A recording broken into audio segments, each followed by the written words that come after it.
High school. Freshman. You're finally there. Only 4 years left. Sophomore. Only 3 years left. Junior. 2 years left. Senior. Last year, and then you're out of school forever. That's the average way of thinking. Excitement. Joy. My way of thinking? Oh boy. Another time when I have to leave my comfort zone to join a new crowd. This one is called college.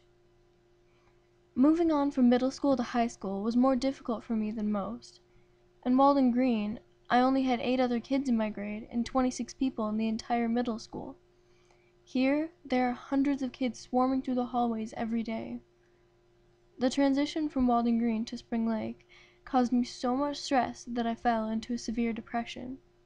My thoughts, my feelings, and my abilities to function were all pushed to their limits and beyond. Everything was dark, and the pain was ridiculous. After a while, it overwhelmed me, and my mom brought me to the emergency room.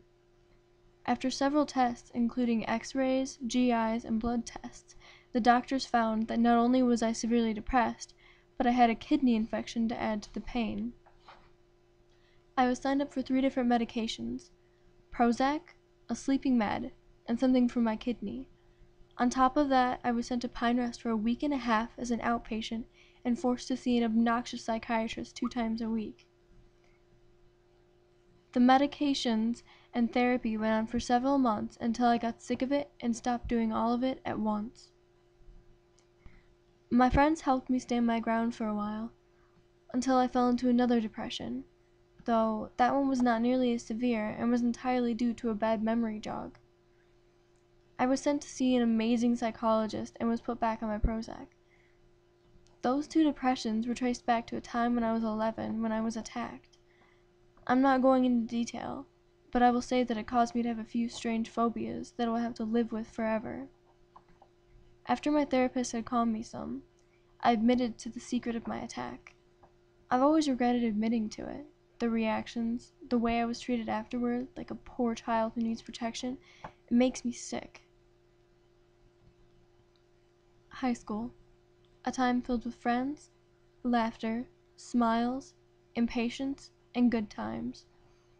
My high school years were rudely interrupted by the chemical imbalance in my brain. There are a lot of things that I can't do anymore because of someone else's stupid idea. I'm paying for what they did. They jump-started my genetic chronic depression. It's irreversible, and I will always be living on an emotional roller coaster with highs beyond the sky and lows that hit rock bottom.